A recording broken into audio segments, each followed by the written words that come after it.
Bonjour tout le monde, c'est Maud, on se retrouve pour une nouvelle vidéo et aujourd'hui on va parler des sorties livresques de fin août et septembre.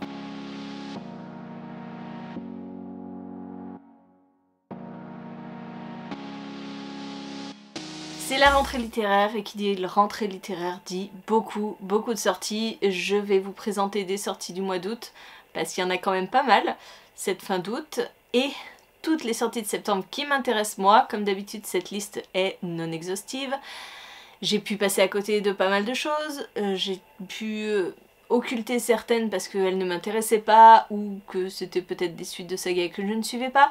Comme d'habitude pour ce genre de vidéo, vous avez tous les résumés en barre d'infos au cas où que ma mémoire me fasse défaut. On commence le 24 août, sortira Polar Vert, la saison 2, La malédiction de l'ours de Thierry Colombier, paru chez Milan. J'ai lu la première saison de Polar Vert, c'est un thriller écologique qui sensibilise les gens, les ados, sur des problèmes écologiques. Donc dans la première saison on était sur les algues vertes, sur le trafic des cibelles, bref voilà. Ici je crois qu'on va se retrouver dans les Pyrénées et je n'en sais pas plus, je ne veux pas en savoir plus, j'ai hâte de me plonger dedans. Le 24 août toujours sortira Dark Age, le tome 2 de Pierce Brown. C'est la suite de la saga Red Rising. Je n'ai jamais acheté le premier tome de Dark Age.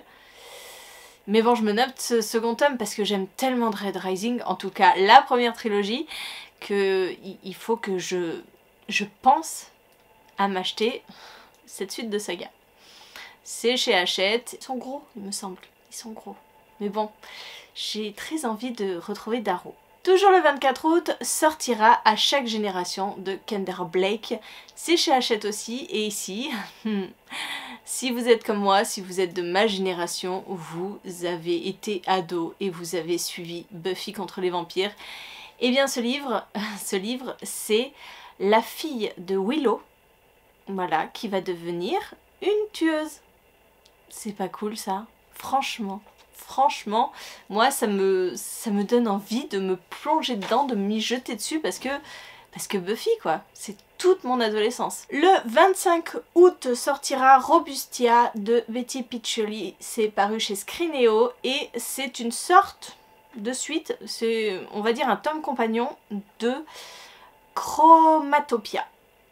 Je suis en train de me dire que je pourrais vous montrer Chromatopia, mais savoir où il est rangé dans mes bibliothèques, oh, ça c'est plus compliqué. Je sais que j'ai vu il y a pas longtemps parce que j'ai re-rangé un peu mes bibliothèques, mais là tout de suite comme ça, non en fait. Dans Chromatopia, on suivait une sorte de ville qui était rangée par classe en suivant les couleurs chromatiques. Ici, on va être plutôt dans la matière, c'est-à-dire que chaque métal définit votre position sociale. Donc voilà, j'ai hâte de découvrir ce que pourrait être Robustia. Le 31 août sortira Legendborn de Tracy Deonn chez J'ai lu. C'est une légende arthurienne avec un côté dans le monde réel. Bref, je crois que j'ai vu passer cette sortie en VO et il y avait pas mal de bons retours, donc je me suis noté cette sortie.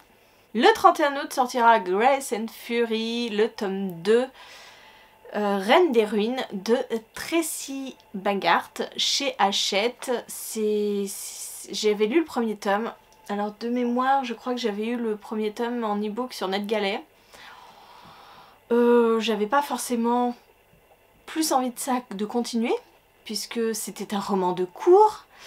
Mais bon, je me suis quand même noté ce tome 2 parce que ça date déjà d'il y a pas mal de temps et je me dis que certains attendent ce tome 2 sur moi avec grande impatience. Le 31 août sortira Vortex, le tome 1, Le jour où le monde s'est déchiré, de Anna Bening. C'est chez Rouergue et comme ça, moi, au début, je pensais à du post-apo et en fait, non, pas du tout, c'est plutôt de la science-fiction. On est avec une jeune fille de 14 ans, Hélène, qui va participer à la course des Vortex.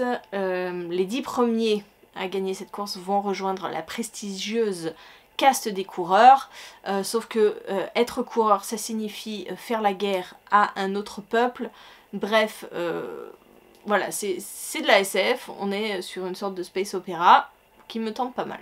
Le 1er septembre sortira Le Dernier Lion d'Albâtre de Dana B. Chalice, paru chez Gulfstream Editor dans la collection Électrogène.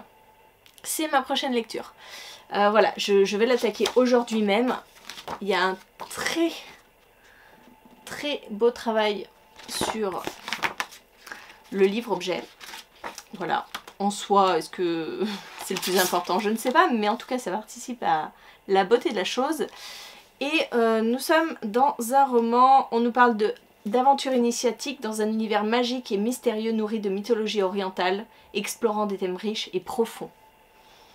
Voilà, on a tout dit en fait. Magie, mythologie orientale. J'ai très hâte et je vais me plonger dans ce beau bébé tout à l'heure. Le 7 septembre sortira Aurora Squad, le tome 3. C'est de Amy Kaufman et Jay Christophe, si je ne m'abuse. Ouais, j'ai préparé ça à l'arrache en fait. J'ai vu ce tome 3 et en fait je croyais qu'il était déjà sorti. Et en fait non, il est bien confirmé au 7 septembre. Alors moi j'ai lu que le premier tome. Et en fait, j'ai pas continué alors que je m'étais dit il faut que je continue cette saga, il faut. Donc il faudrait que j'achète le tome 2 et puis on est dans là du space opéra, de la science-fiction avec un équipage de vaisseaux que voilà, j'avais adoré les personnages, c'était top. Donc il faut que je continue. Mais quand? Mais il faut que je continue, si ce tome 3 arrive, ça clôture une saga. Le 7 septembre également sortira Fable, le tome 1, l'aventurière des mers de Adrienne Young chez Rajo. Cette sortie, ça fait longtemps que les gens l'attendent. Je le sais parce qu'en fait, j'avais suivi un petit peu la lecture commune de Marilyn et Tess, Sabrina. Elles avaient lu ce livre en VO. Et pour certaines, ça avait été génial, pour d'autres non, moins bien. Mais je pensais pas arriver à voir arriver ce livre en France. C'est pas français ce que je viens de dire, mais c'est pas grave. Donc je suis très contente qu'il arrive. Après, je ne sais pas si je craquerai. On est avec de la piraterie. Donc à voir. On est avec Fable, 17 ans, qui est fille de marchand, d'un marchand très puissant. Pourtant, après la mort de sa mère, au cours d'une tempête, son père l'abandonne sur une île peuplée de voleurs où elle a dû se battre pour survivre. Donc voilà, je pense que Fable va vouloir se venger de ce que son père a fait, mais voilà. Mais pourquoi pas? C'est vrai que le pitch me rappelle quand même pas mal La Vengeance des Étoiles. Mais à voir pour Fable. Le 8 septembre sortira Les Monstres, le tome 1, Seul un monstre de Vanessa Len, c'est chez Lumen. On est avec une jeune fille de 16 ans qui passe ses vacances avec la famille de sa mère disparue. Cette année, pourtant, Joanne se rend compte que la famille Hunt n'est pas qu'une adorable tribu de farfelus. C'est un clan de monstres. Voilà, se rendre compte que sa famille ce sont des monstres, ça doit être assez flippant. Et puis peut-être qu'elle aussi en est un, qui sait. Bref, voilà, ce pitch était assez rigolo. Le 15 septembre sortira Une armée à moi seule de Anthony Combrexel chez 404 éditions. C'est l'auteur de Presque minuit. Moi j'avais adoré, Ordo. Bref, voilà, une sortie que je ne manque pas parce que c'est un auteur que j'aime beaucoup. On est dans un roman un peu particulier puisque on va suivre une jeune fille, Cléo, qui va faire du babysitting, sauf que elle va être poursuivie par un fantôme, ouais, un tueur fantôme, et elle va être sauvée in extremis par 3 personnes, dont je crois une momie égyptienne, si je me rappelle bien du résumé, une fillette de 10 ans, avec un max de dinosaures, et un fusil, et une quadra, je sais plus, une quadra taciturne et malvoyante. Non, la malvoyante c'est l'égyptienne. Et 3 personnes qui pourraient être ses sosies, et ça pourrait aller encore plus mal, sauf que le pire reste à venir, puisque en traversant la rue, elle se fait écraser. Et je crois qu'elle meurt. Oh! Si ça c'est pas du résumé qui donne envie, on se dit mais qu'est-ce que c'est que ce truc? What the fuck? Et j'adore ce genre de choses. Le 22 septembre sortira Les Sables d'Arawiya, tome 1, Chasseur de flammes de Hafsa Faisal, excusez-moi, chez De Saxus. Franchement je viens de relire le résumé mais je suis incapable de vous résumer le résumé. Voilà, Les premières phrases c'est « Les gens vivaient parce qu'elles tuaient, les gens mouraient parce qu'ils vivaient ». Zafira est la chasseuse, elle se déguise en homme lorsqu'elle brave la forêt maudite de Lars pour nourrir son peuple. Nazir est quant à lui le prince de la mort, assassinant ceux qui sont assez stupides pour défier son tyran de père, le sultan. Voilà, je vous en dirai pas plus. Le 22 septembre sortira Le Cercle de Pierre de M.W. Craven, paru chez l'Archipel. Je l'ai déjà lu ce roman, voilà, pour une fois. Et ici, on va être avec un tueur qui immole ses victimes au milieu d'un cercle de pierre en Angleterre, pas très loin de l'Écosse, un tout petit peu plus bas que l'Écosse, dans la région du Cambria. Cambria, je crois. Enfin, c'est la région la plus désertique en Angleterre. Au mètre carré, il y a très peu d'habitants.